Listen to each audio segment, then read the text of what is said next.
Y estamos de vuelta en Express News Noticia, a propósito de que Perú está en la agenda internacional desde hace días, desde que asumió la presidencia el izquierdista Pedro Castillo. Nos gustaría entender cómo han sido estos primeros días de gobierno y qué perspectivas hay en el país suramericano. Para hablar sobre este tema estamos invitando a nuestro colega periodista y analista César Pastor Gamarra, quien colabora para Express News y desde Londres hace análisis muy importantes sobre lo que está pasando en Perú. Bienvenido, César, a Express News Noticias.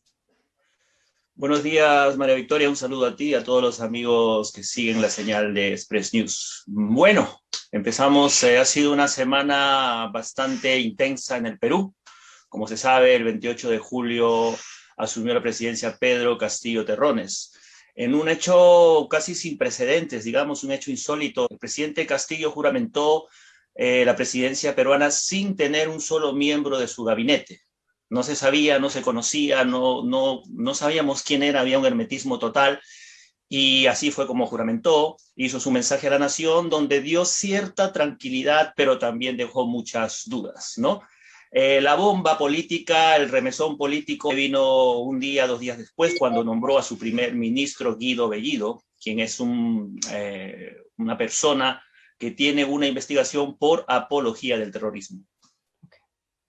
Mejor dicho, empezó generando una situación de incertidumbre para el país. El discurso, el mensaje de la nación fue bastante, digamos, conciliador o tranquilizador en ciertos modos, al menos en el tema de salud, en el tema económico, trató de quitar algunos miedos que se decía que iba a quitar las propiedades, dicho sea de paso, a personas. Y aunque no fue muy explícito en los detalles, dio cierta tranquilidad en 3 ejes de su mensaje que fueron economía, salud y el tema principal, la reforma de la Constitución, por lo cual ya se han desatado algunas protestas. Fíjate que a 2 o 3 días de haber asumido, ya se ha movilizado la calle, ya se están llamando a protestas, pero lo que definitivamente ha encendido la chispa ha sido la designación de Guido Bellido como primer ministro, y especialmente cuando dentro de un mes el Ejecutivo tendrá que pedir la confianza al Congreso, que ya de hecho Perú Libre, el partido de Pedro Castillo, empezó perdiendo la mesa directiva, o sea que la oposición que tiene va a ser terrible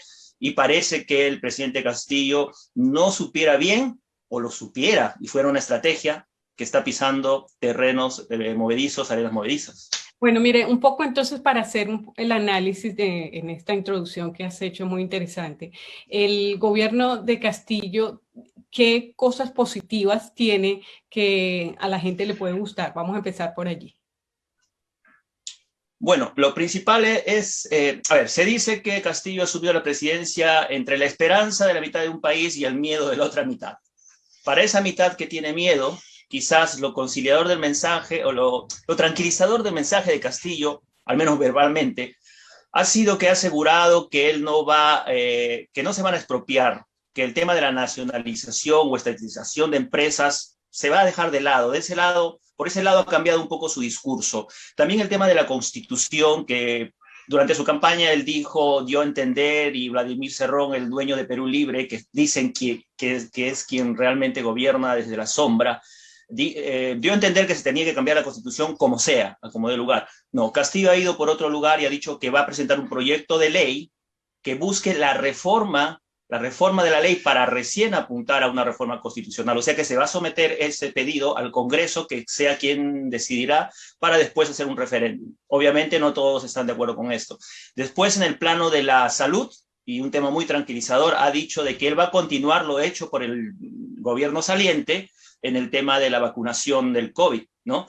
Se ha puesto la meta de vacunar al 70% de la población para fin de año y también hacer el sistema de salud peruano universal, gratuito y que sea un derecho total para todos los peruanos. También ha hecho una muy importante reivindicación de las poblaciones más alejadas, de las comunidades nativas, haciendo una crítica directa a los anteriores gobiernos que no se han ocupado de estos sectores vulnerables.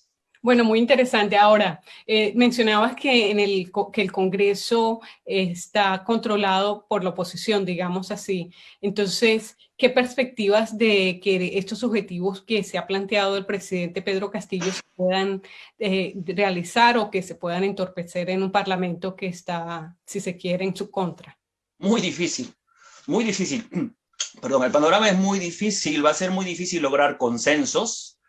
En un primer momento, después de la designación de Guido Bellido, los parlamentarios han dicho que quieren escuchar y quieren escuchar al primer ministro y que haga un deslinde claro, ¿no? ¿Por qué hizo apología del terrorismo? ¿Por qué ensalzó la figura de una, por ejemplo, una miembro de Sendero Luminoso ya fallecida, llamándola luchadora social?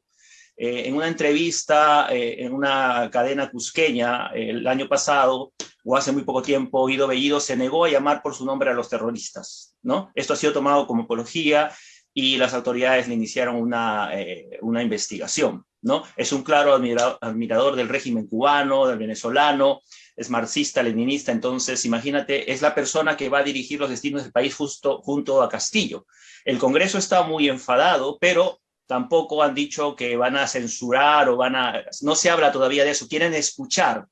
En un mes se presentará el gabinete Bellido ante el Congreso de la República y según lo que diga, según cómo se muestre, según los puntos prioritarios que toque, se va a tomar una decisión sobre si darle el voto de confianza o no, pero el terreno va a ser muy difícil, el lograr consensos para Pedro Castillo va a ser muy difícil. Es un presidente que si no cambia el rumbo podría tener los días contados del gobierno. Oh, y en todo caso, el otro tema que mencionabas es lo de la constituyente. ¿Qué elementos tiene la propuesta o que podría tener esta propuesta del presidente Castillo para reformar la constitución del Perú? Bueno, él quiere presentar un proyecto de ley para reformar la constitución, para hacer una constitución que, como él llama, que decida el pueblo. Ya a través de sondeos y encuestas, el pueblo ha dicho que no quiere el cambio de constitución, quizás reformas de algunos puntos. Por ejemplo, el tema económico no se debe tocar. El tema económico no se debe tocar. Pero lo que el pueblo teme, lo que el pueblo dice que Castillo y especialmente Perú Libre y Vladimir Cerrón, ¿no? Que son el lado radical del gobierno, lo que quieren es cambiar la Constitución para, como primer punto, buscar perpetuarse en el poder. Perpetuarse en el poder, ¿no? Entonces, bajo ese pretexto, el pueblo teme que se supriman sus libertades, temen que se gobierne solamente para perennizar a una sola dictadura, igual como empezaron otros gobiernos dado en Venezuela o casos como el cubano, ¿no es cierto? Entonces, pero Pedro Castillo no da mayores detalles de qué puntos quiere reformar de la Constitución. Él simplemente dice la Constitución la tiene que hacer el pueblo y cada punto tiene que ser debatido, decidido por el pueblo con la participación de todas las organizaciones sociales, sindicatos y trabajadores. Pero el pueblo está muy cansado de estas palabras y no cree. De hecho, ya hay protestas en las calles, como te decía al principio. Y ahora en el área económica, ¿cómo está el Perú? ¿Qué perspectivas hay en los próximos meses? Bueno, definitivamente la pandemia ha golpeado bastante al pueblo, al Perú. Uno de los puntos económicos que ha resaltado Castillo, que faltaba mencionar, es que va a inyectar 700 soles a todas las familias, un bono de 700 soles para colaborar económicamente con todas las familias que se han visto afectadas por la pandemia. Pero esos son los ofrecimientos que se hace, pero no se dice cómo va a ser. Por el otro lado, el ministro saliente de Economía dice, hay que ver cuánta caja hay. Hay que ver, el gobierno ha gastado mucho dando bonos y ayudas sociales que obviamente se las merece el pueblo, todos los que han sido afectados por la pandemia, pero tampoco se trata de abrir la caja y soltar dinero, porque eso también crea un hueco en la economía, ¿no? Se dice que el Perú va a poder recuperarse, va a poder ir adelante en su economía, pero nada de eso se va a hacer si no se arregla el tema de la pandemia y si no se logran consensos en el Congreso, porque definitivamente todo pasa por el Congreso de la República, ¿no? Bien, estábamos conversando con nuestro colega César Pastor Gamarra, quien nos hace un análisis muy interesante de lo que está pasando en el Perú y de las perspectivas. Muchísimas gracias a ti y a nuestra querida audiencia. Muchas gracias también por acompañarnos. Vamos a ir a una corta pausa comercial y ya regresamos en la continuación de Express News Noticias.